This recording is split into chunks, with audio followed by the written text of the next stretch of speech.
This episode of Shingeki no Bahamut did not disappoint.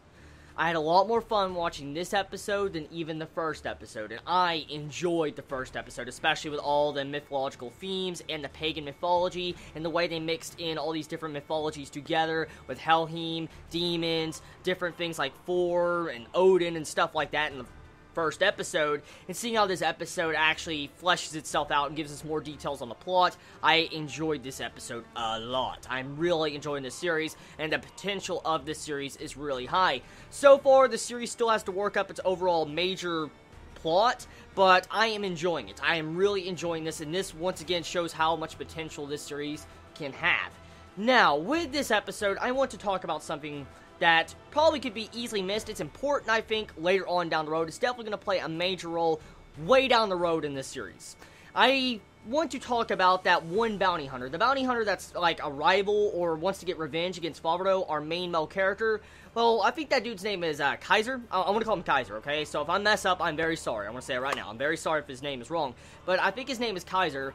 And when you see a flashback with him in this episode, the flashback he has is where he sees, like, his father, someone getting hung or killed or whatever, and, like, his father disgraced his house. And so we found out that this dude, Kaiser, actually, he was an aristocrat. He was a noble of high status in the kingdom, and he lost, you know, his house because it got disgraced. We don't know exactly why it got disgraced, but in this episode, it's revealed that maybe that is the reason why Kaiser wants to get revenge against Favaro, because he might have caused those entire events.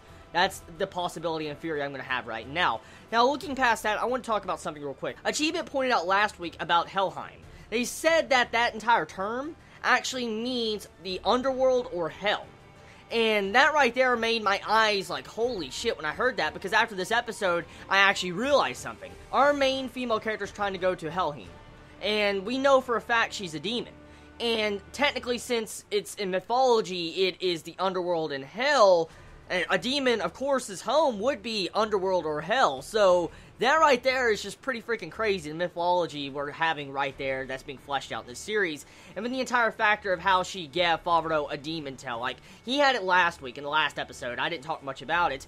But in this episode, it's the main kind of focus of this episode. Because you have Favaro wanting to betray Amrita a lot in this episode. You see him wanting to betray her, kill her, stab her, throw her off, and get her killed by knights. All sorts of stuff like that. And so you see how he really just wants to get rid of this tail.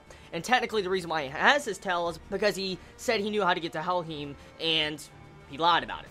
And speaking of his lies, his lie face in this episode, when you had Amrita, you know, ask, like, are you lying? And he, like, was all stern and straight-faced, and all of a sudden you see him smile awkwardly. I'm like, oh my god, that's a face of a liar. That made me laugh. That was a really funny thing. He did that twice this episode. That was really funny.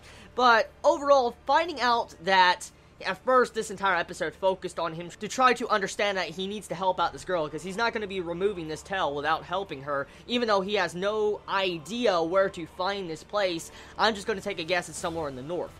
Now, right now, with this episode, there is a major thing that is brought up. Like, one of the main plot points of this episode is the God Key. That is the main thing I think that's going to be the main center focus of the series, because it seems like our main female character, Amrita, has the God Key. She has a God Key, she stole it.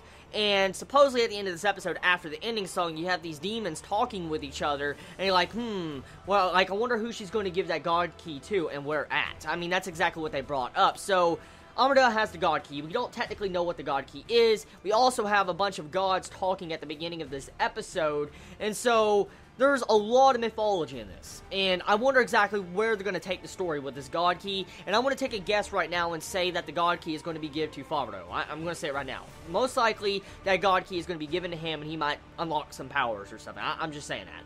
Now, overall, the animation of the episode looked really good, and I noticed something I did not notice last week, because I was just so enthralled by the freaking CGI that was shot by the mythology in the series.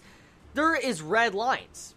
Now, if you don't know what I'm talking about, I'm about to explain. If anyone's ever watched No Game No Life and stuff, you probably know red line animation. You saw it a lot in No Game No Life. Well, I did not realize it in the first episode, but in this episode, if you look closely, all the characters' designs on their lining of their characters are red. they're using red lines instead of black lines. I'm like, holy shit. I love how anime studios are trying to use red lines now, because it makes the overall color palette of the characters and overall scheme and, like, atmosphere of the series look completely different. And I have to admit, Shingeki no Bahamut looks really beautiful. Looks so beautiful with the color scheme, and I love it. I love the character designs. It's so colorful and vivid, and I enjoy looking at the episodes. Now, one thing though, they used some cinematography in this episode that actually got me shocked. On the bridge, like the bridge, man, that was freaking ridiculous when you saw the cinematography in that scene, especially when you saw, like, Favaro shooting the bridge down and it collapses. That was just badass. That was so fucking badass. So, the episode, like I said, it has a lot of build-up, and there's one thing at the end of the episode that reveals a mystery. There's two different things I can guess from this, like two theories I have with this ending part of this episode. You have this one knight that's trying to hunt down the one-winged demon, Amida.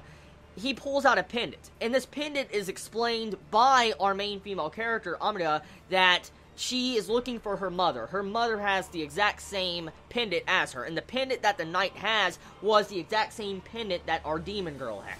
So that makes me wonder, okay, is this dude the father of our demon girl?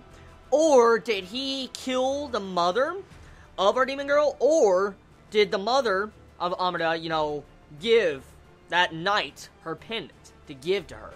There's a lot of questions you can get from that right now, and it just brings up a lot of mysteries. We'll have to see exactly where that goes and where the series goes from here, but it's really entertaining. This series is really damn entertaining, and I'm excited to see exactly how the story is going to pan out. Tell me your thoughts in the comments below, how you felt about this episode of Shingeki no Bahamut. Did you enjoy it? Did you hate it? What was your favorite moments about it? I love you all so much. You have a wonderful day or night, wherever you live. Please be safe. Chibi out.